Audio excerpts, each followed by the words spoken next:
Iran में एक के बाद एक कई बड़े धमाके हुए हैं। तेहरान में धमाकों की आवाज सुनी गई है।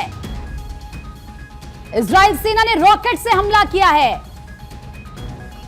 आईडीएफ की तरफ से यह पोस्ट भी किया गया है, जिसमें देखिए कहा गया है, in the last few minutes sirens were sounded all through out Israel with an advanced instruction alert directly to cellular device to stay within proximity to protected spaces। ये इजराइल की तरफ से पोस्ट किया गया है।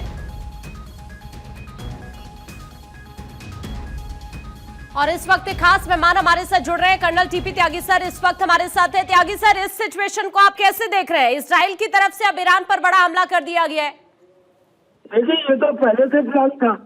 अमेरिका उसके ऊपर ये इल्जाम ना आए कि उसने हमला किया ईरान के ऊपर, इसलिए उसने इजराइल को कहा कि तुम अटैक करो, और उसको अटैक करने के लिए इजराइल की डिफेंस के लिए जो जेराल्ड फोर्ड एयरक्राफ्ट कैरियर था उसको तो मेडिटेरियन में तैनात कर दिया, और जो GBU-57 बम यानी कि वो पेनिट्रेटिंग बम जो इसमें डीए फ्यूज लगा हुआ है, जो अंदर घुसता है और फिर जाके एक्सप्लोड करता है, वो पहले से इजराइल को पहुंचा दिए गए थे। उनके लॉन्चर सिस्टम भी पहुंचा दिए गए थे। तो ये तो पहले से प्लान था कि इजराइल अटैक करेगा और America will join, because Israel is a friendly country of America. तो America will join now and now they will attack on Iran. और ईरान ने अपनी पूरी तैयारी कर रखी है इसको जवाब देने के लिए। अब आगे आने वाला समय बताएगा कि ईरान का जो वो ड्रोन कैरियर है और जो उसकी मिनी सबमरीन है और जो उसकी सुसाइडल स्पीड बोट है और प्लस जो उसकी बैलिस्टिक क्रूज और एंटीशिप मिसाइल है, वो कितनी इफेक्टिव होती हैं। बिल्कुल सर, मैं आपके पास अभी वापस लौट रही हूँ। Wing commander UK Devnath sir भी इस वक्त हमारे साथ जुड़ गए हैं। देवनाथ सर, आपके पास आते हुए इजराइल के इस हमले के पीछे आपको असली रणनीतिक उद्देश्य क्या नजर आता है? क्या ये सिर्फ एक सैन्य कार्रवाई के तौर पर देखा जाए या फिर कोई बड़ा राजनीतिक संदेश इसके पीछे नजर आता है आपको? इसमें कोई शक नहीं है कि इजराइल और अमेरिका काफी समय से इस तरह की हमले की योजना बना रहे थे। अब जेनेवा में जब पीस टॉक हुई है तो उसमें ईरान ने अपनी तरफ से बहुत क्लियर कर दिया था कि वो न्यूक्लियर हथियार नहीं बना रहा है, लेकिन राष्ट्रपति ट्रंप लगातार दबाव डाल रहे थे कि नहीं, पहले ईरान को कमिट करना पड़ेगा कि भविष्य में वो यूरेनियम को प्यूरिफिकेशन की कोशिश नहीं करेगा। इसलिए अब इजराइल को लग रहा है कि अगर ईरान ने अपना न्यूक्लियर बॉम्ब बना लिया तो फिर भविष्य में सबसे ज्यादा खतरा इजराइल को ही।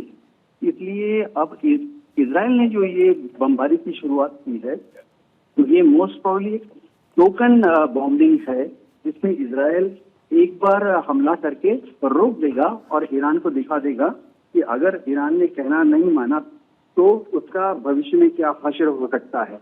जी सर, आपको क्या लगता है ये जो अभी हाल ही में तेहरान के अंदर धमाके हुए हैं, आपको क्या लगता है इजराइल का निशाना क्या हो सकता है? क्या सैन्य ठिकाने हो सकते हैं, परमाणु साइट हो सकती है या फिर कई अहम इंफ्रास्ट्रक्चर हो सकते हैं जिससे ईरान को सीधा सीधा संदेश पहुंच जाए?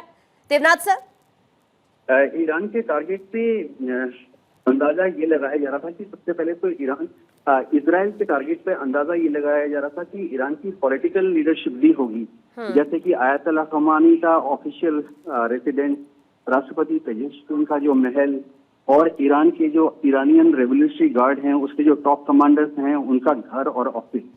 डेफिनेटली इससे फायदा ये है कि अगर कमांड एंड कंट्रोल स्ट्रक्चर ध्वस्त हो जाता है, उनकी टॉप लीडरशिप कंफ्यूज हो जाती है, तो फिर बहुत बड़ा मौका मिल जाता है आगे इरानियन रेवोल्यूशनरी गार्ड से लड़ने के लिए।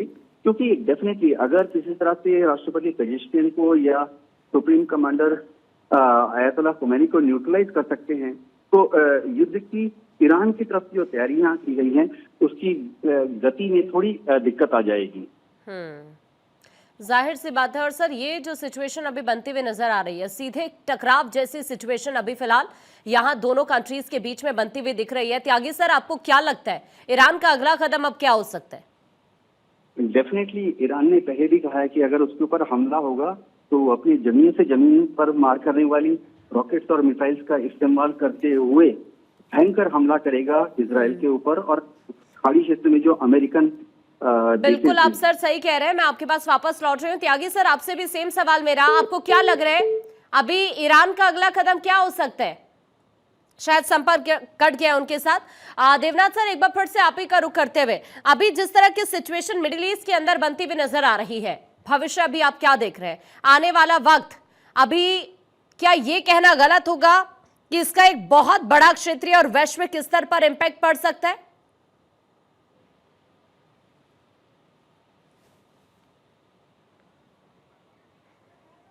दोनों खास मेहमान हमारे साथ लगातार बने हुए हैं। देवनाथ सर का मैं वापस रुक करूंगी। त्यागी सर, अगर आपको मेरी आवाज मिल रही है, अभी मिडिल ईस्ट में जो हालात इस वक्त बने हुए नजर आ रहे हैं, क्या लग रहा है अब आपको ईरान क्या कदम आगे उठा सकता है? त्यागी सर।